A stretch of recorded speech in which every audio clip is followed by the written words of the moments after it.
The product Pepcon manufactures? Ammonium perchlorate, a crucial ingredient in rocket fuel.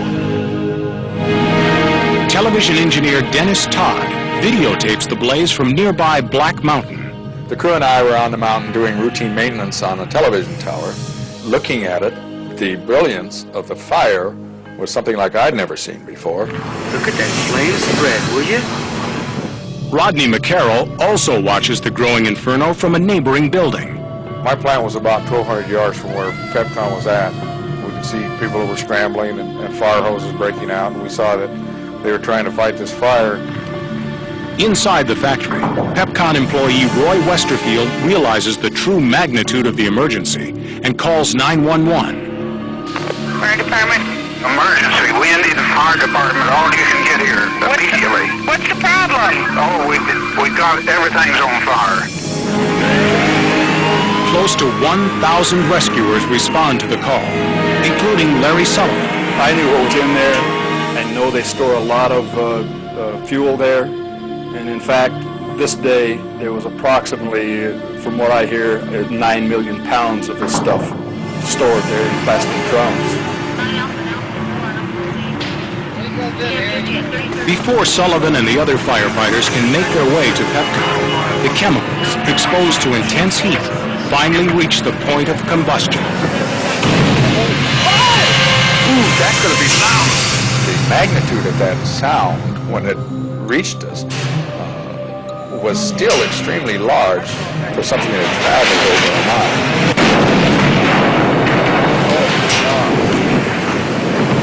You can't tell me people got out of that. Oh no, there's got to be hundreds.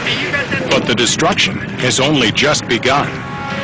Minutes later, 2 smaller explosions rip through the desert. Oh, there's another one. Well, they had all that fuel stored up. And another one. You could see people actually literally running through the desert, trying to just get away from Pepcon. 4 minutes after the initial blast, the 4th and largest explosion erupts from the factory.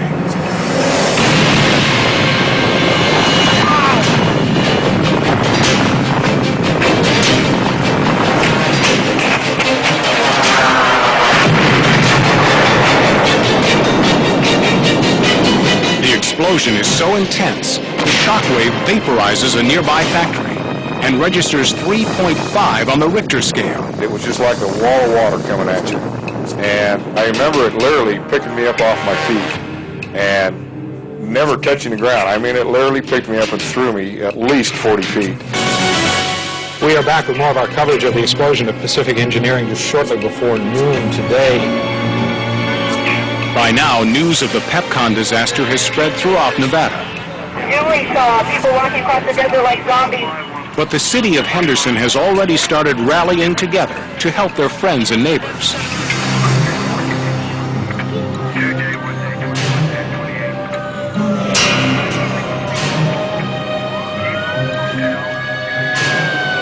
Sullivan and other firefighters tend to the injured in the immediate area of the blast. McCarroll uses his own vehicle to transport wounded to the hospital. There he finds hundreds of other Henderson citizens seeking medical aid.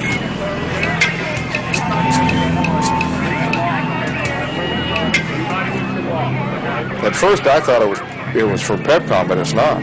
It was from the flying glass that went through the community. As the city slowly gains control over the disaster, the priority becomes finding loved ones not seen since before the explosion. You wonder where your wife is at that moment, whether she was, somewhere that could have gotten hurt, or where your kids are. A very good friend of mine that called me and he goes, "Rod, I have your family. They're safe. They're okay." I bawled like a baby. An estimated 7,000 homes and businesses, some more than 2 miles away, suffered damage from the blast.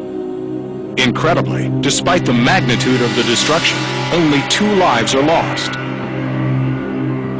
One of the victims is Roy Westerfield, the man who first contacted 911. Westerfield suffered from polio and undoubtedly knew that he couldn't escape from the factory in time, so he stayed behind to make the emergency call. and in the process, saved numerous lives. We just had a big explosion and everything. Well, I couldn't walk very fast, and he may have thought that he would have held people back from getting out of the building. He felt that they were practically family to him, and I think he was wanting to protect them and get them out of the building.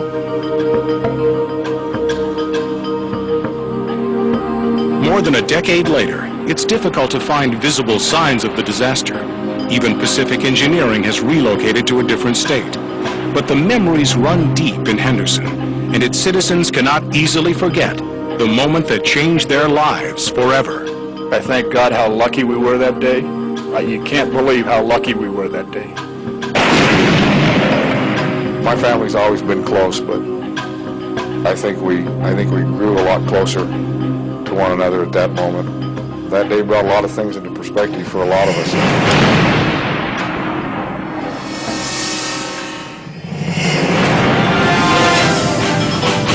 When the setting is right, the elements combine, and a split-second chain reaction begins, unleashing powerful forces.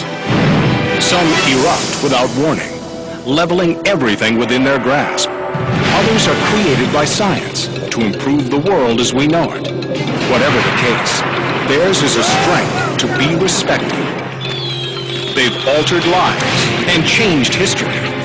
When their awesome energy is released, it's clear that few things surpass the danger and magnitude of the world's most powerful explosions.